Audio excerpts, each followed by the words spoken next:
all to play for. All to play for at 7 o'clock tonight when they come back for the deciding session of this very intriguing semi-final. So, Hawkins, gentlemen, has won 5 of the last 6 frames. Terry Griffiths said he was a real fighter, and he's proving it here. What did you detect about his change of approach this morning? Was he far more aggressive for your money, Steve? Well, I think he's come out buoyed up by sort of not losing touch with Ricky Walden last night, and all of a sudden those fighting qualities have come to the fore. And it's nothing like timing your run. Absolutely. And those 2 centuries, what sort of fillip would that have given in the middle of that session? Well, massively so. I mean, he's turned up in this semi-final and it's the old rabbit in the headlights. His first couple of sessions he's gone and he just lost his game completely. The opening session yesterday afternoon, I've never seen him play worse. So to be only 9-7 behind coming in today was great. Today he's scoring. Yesterday his highest break for most of that to 8-6 was 36. They only had a 47. And Barry Hawkins has knocked out the world #1 and Ding Junhui and all of a sudden couldn't pot a ball. Today, totally different, scoring heavily, changed the match round. They both, in fact, look a bit fresher. I spoke to Ricky Walden in the practice room this morning, Ken, and he was saying that last couple of nights he's had about 4 hours sleep. His mind's been worrying about the whole magnitude of this situation. Absolutely, and he looked exhausted yesterday. He did look exhausted, and that's what this championship can do to you. I mean, we've all been there. You don't get much sleep during this championship because one is adrenaline, one is excitement, you know, one is like worry, you know, of course, and one is like, you know, to grasp the situation, to get into that final. It's such a great moment for both these players. So, yeah, it's a lot of combination. If you get a couple of hours sleep, you've done well. But Ricky Wallen, since he's been 6-2 up, he's looked the more vulnerable of the two. And that, I mean, he's done well probably to be 12-all. He could have easily lost that session 6-2. So I fear for Ricky Walden, you know, he has to go back to that initial session and really up his game again because he's looking very vulnerable at the time and the momentum now has swayed in Barry Hawkins' favour. Yeah, how do you assess the state of this match now? You agree with Ken that the momentum is now with the man who struggled for most of yesterday? Yes, but I mean, yeah, we do also know from watching enough snooker on television that all of a sudden Barry Hawkins' expectations of his own abilities is going to go up a little bit more, and that can cause problems. It does swing violently, the player's form, depending upon the scoreline, even though it shouldn't. Indeed. OK, well, we're looking forward to that one. That will be live with Jason at 7 o'clock this evening. But we're all getting ready and all looking forward to the final session of our first semi-final between Ronnie O'Sullivan and Judd Trump. Now, I bumped into Dr. Steve Peters last night. He was just returning to the Crucible to work with Ronnie. He's Ronnie's sports psychiatrist, a very eminent man. He works with very many top sportsmen in lots of different fields. Hasn't been here for a couple of days, but now he's back in Ronnie's corner, just as he was 12 months ago when Ronnie claimed the 4th world title. He's a key member of O'Sullivan's team now.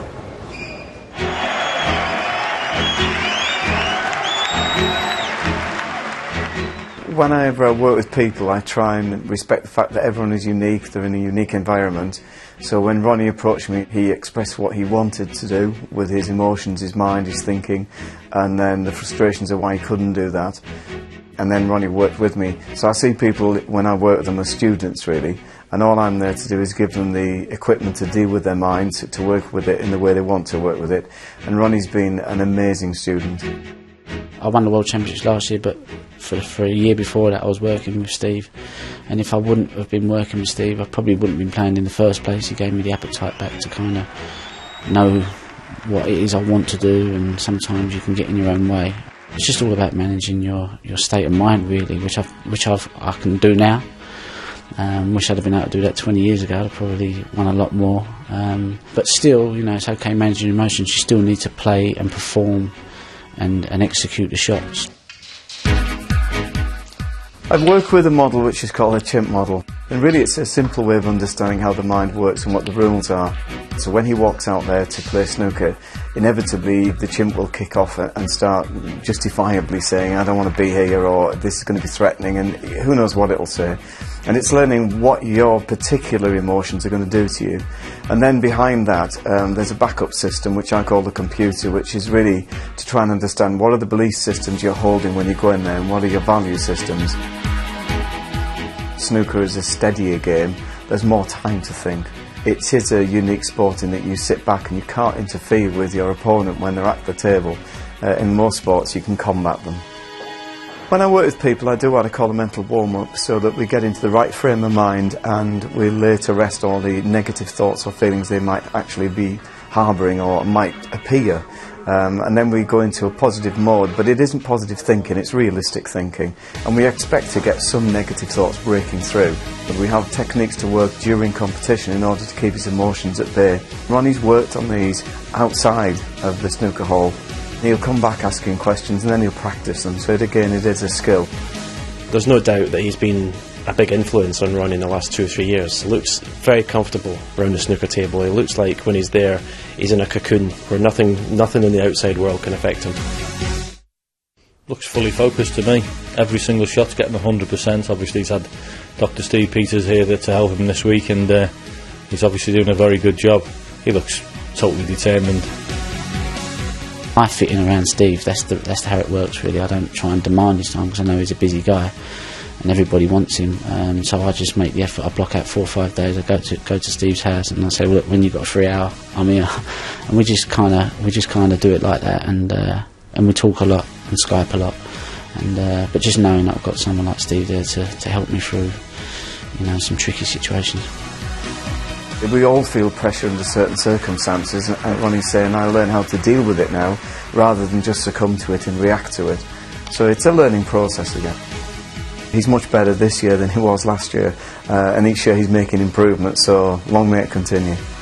Well, there's no doubt that O'Sullivan has certainly benefited from Dr. Peters' help, although there was an incident last night which perhaps belies and betrays the pressure that he is feeling. He's alleged to have made an inappropriate gesture in the 23rd frame, and he was informally reprimanded by referee Michaela Tabb. Don't make obscene gestures, OK? And Ronnie joked, I want to go home. World Snooker has said that Ronnie was given an informal warning and they'll be keeping an eye on his behaviour. Now, the evidence, frankly, is inconclusive about that gesture, but perhaps we should talk more in general terms about the pressure that perhaps is manifesting itself out there at the table, John. I think he's handling it great, I have to be honest with you. The last session last night, came to the final frame, looked like he might have been getting a bit tired of this, that and the other. The final break in that frame was fantastic to lead 14-10.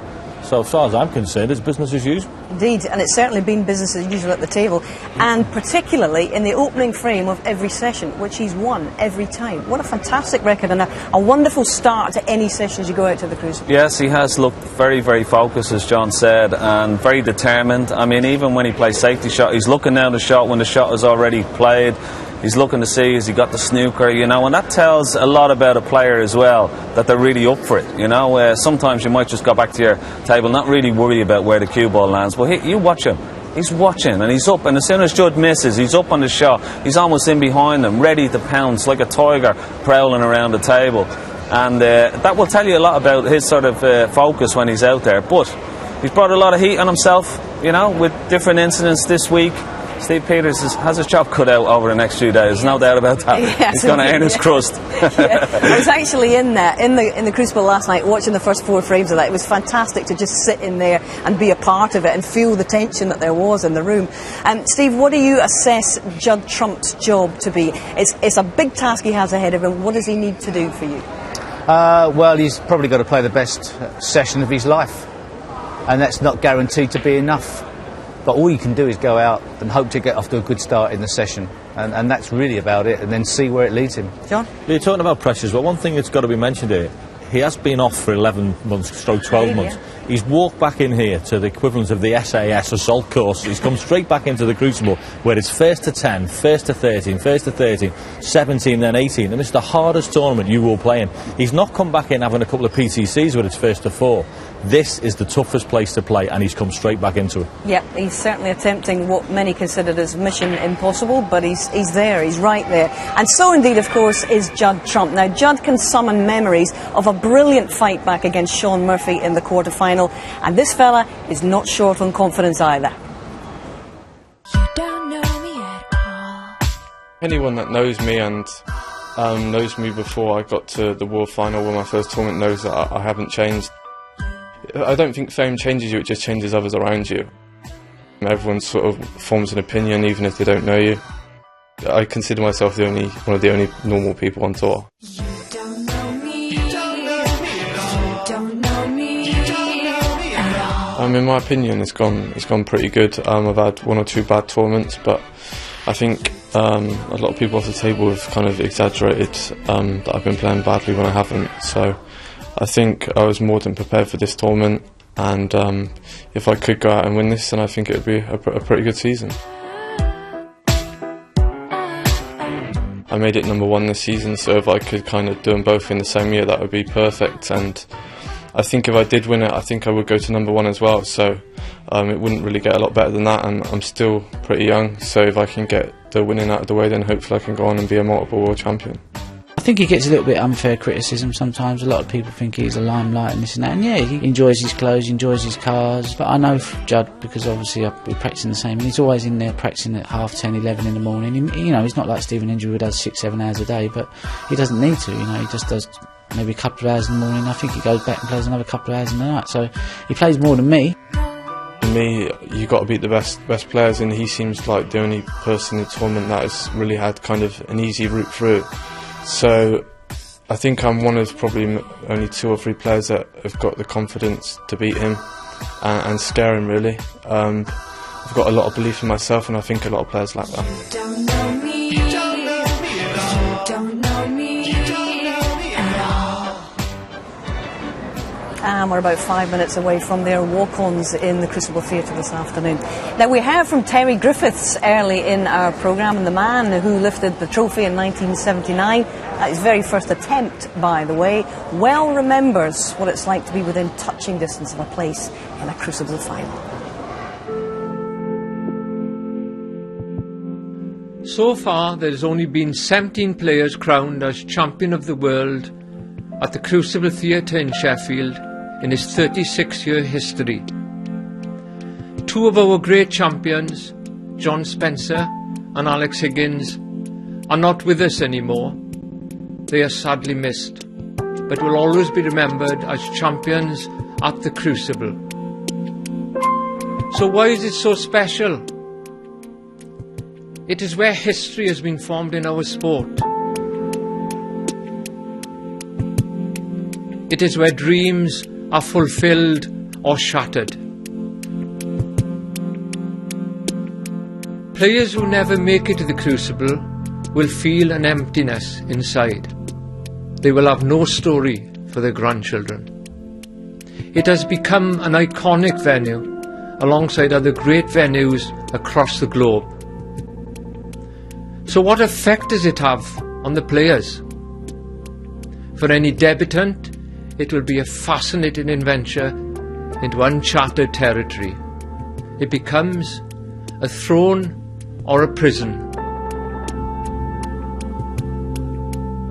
There are no dark tunnels in the Crucible, but at times you wish there were, so that you can escape the glare of the bright lights.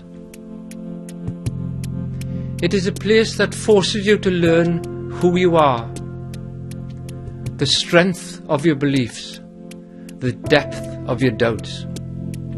When you get up from your chair and walk to the table, there is no feeling in your legs, and you struggle to remember your name. It is not a place for the faint-hearted, but it is said that all great journeys begin with a single step. For those that have been there previously without success, the questions will always be, how much baggage are they carrying? Have they got rid of the psychological scars? Some say that if you lick the lollipop of mediocrity once, you suck forever.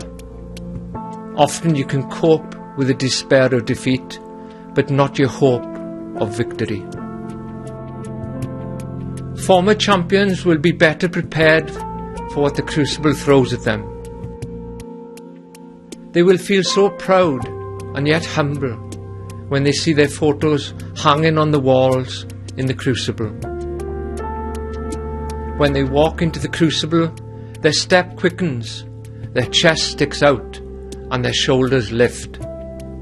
They stand tall.